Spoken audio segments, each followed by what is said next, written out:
खंड विकास अकबरपुर में हुआ कृषक जागरूकता गोष्ठी का आयोजन। मुख्य अतिथि आशीष मिश्रा ब्लॉक प्रमुख रहे उपस्थित। जैव उर्वरकों के प्रयोग को प्रोत्साहित करने के लिए कृषक जागरूकता गोष्ठी का आयोजन विकास खंड अकबरपुर में किया गया।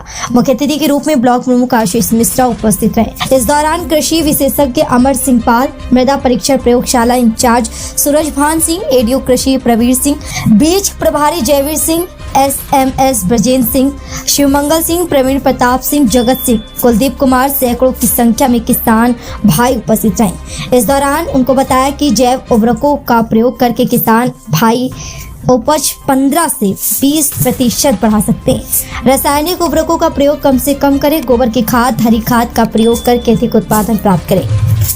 परली प्रबंधन के संबंध में जानकारी दी गई। माननीय राष्ट्रीय हरित न्यायाधिकरण द्वारा धारा 24 और 26 के तहत पराली जलाने को अपराध माना गया है। अगर कोई किसान भाई पराली जलाता तो उसे 5,000 से लेकर 30,000 रुपए तक का जुर्माना वसूला जाएगा। पराली में आग न लगाए बल्कि उसकी मिट्टी में पलट करके अच्छी खाद बन जाती है। गौशाला में दान कर सकते हैं। मिट्टी में आग लगाने से मिट्टी का जीवाश्म कार्बन जल कर नष्ट हो जाता है। कार्यक्रम का संचालन एडीओ कृषि प्रवीर सिंह द्वारा किया गया। न्यूज उत्तर प्रदेश चैनल से ब्यूरो चीफ विंद गुप्ता की रिपोर्ट। कार्यक्रम था आज ब्लॉक स्तरीय जैव उर्वरक के उपयोग के संबंध में ब्लॉक स्तरीय गोष्ठी का आयोजन किया गया। इस गोष्ठी के माध्यम से किसान भाइयों को जैव उर्वरक प्रयोग करने की विधि कृषि वैज्ञानिकों द्वारा बताई गई। इस दौरान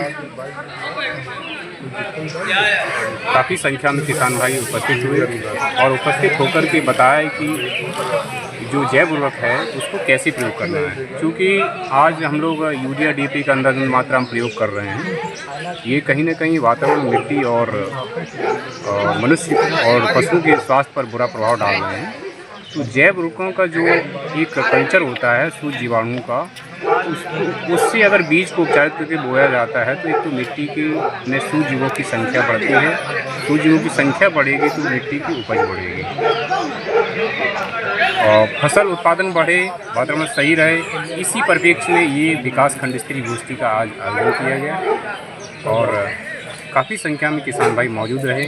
कृषि वैज्ञानिकों ने अपने अपने विचार रखे और ज़्यादा से ज़्यादा किसान भाइयों को जैविक खेती, प्राकृतिक खेती करने पर जोर दिया गया। साथ ही साथ इस समय धान की फसल की कटाई चल रही है और जो फसल अवशेष बचता है उसको किसान भाई आग लगा देते हैं। आग लगाने से एक बड़े स्तर पर वायु प्रदूषण होता है, जिससे जन धन की हानि होने की संभावना रहती है। मिट्टी में सूक्ष्म जीवाणु जो होते हैं वो जल कर के नष्ट हो जाते हैं। जो मिट्टी में जीवांश कार्बन होता है वो भी जलकर नष्ट हो जाता है। तो किसान भाई पराली में आग ना लगाएं, बल्कि उसका जो फसल अवशेष है उसको मिट्टी में सड़ा गला करके एक अच्छी खाद तैयार हो। क्योंकि किसान भाई जल्दबाजी में खेत को साफ करने के चक्कर में बिल्कुल साफ कर देते हैं। अगर किसान भाई फसल अवशेष को मिट्टी में सड़ा गला करके अच्छी खाद बनाते हैं तो एक तो वातावरण हमारा सही रहता है। माननीय राष्ट्रीय हरित न्यायाधिकरण द्वारा धारा 24-26 के तहत फसल अवशेष में आग लगाना दंडनीय अपराध माना गया है।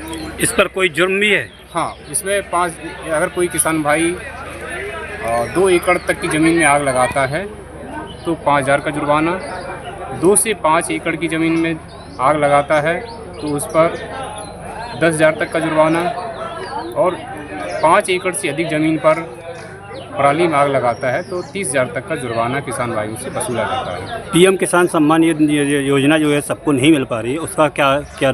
हाँ, उसके कई कारण है। तो किसान भाई ने KYC नहीं करवाई है और लैंड सीडिंग नहीं करवाई है। तीसरा कारण फार्मर रजिस्ट्री। ये कार्य अभी काफ़ी गांव पंचायत स्तर पर लेखपाल, पंचायत सहायक, कृषि विभाग के कार्मिक के द्वारा अभियान के तौर पर चलाया जा रहा है। इसमें ज़्यादा से ज़्यादा किसान भाई जो पंजीकृत हैं वो लोग फार्मर रजिस्ट्री अवश्य करा लें। फार्मर रजिस्ट्री हो जाएगी तो उनको किसान सम्मान का लाभ लगातार मिलता रहेगा।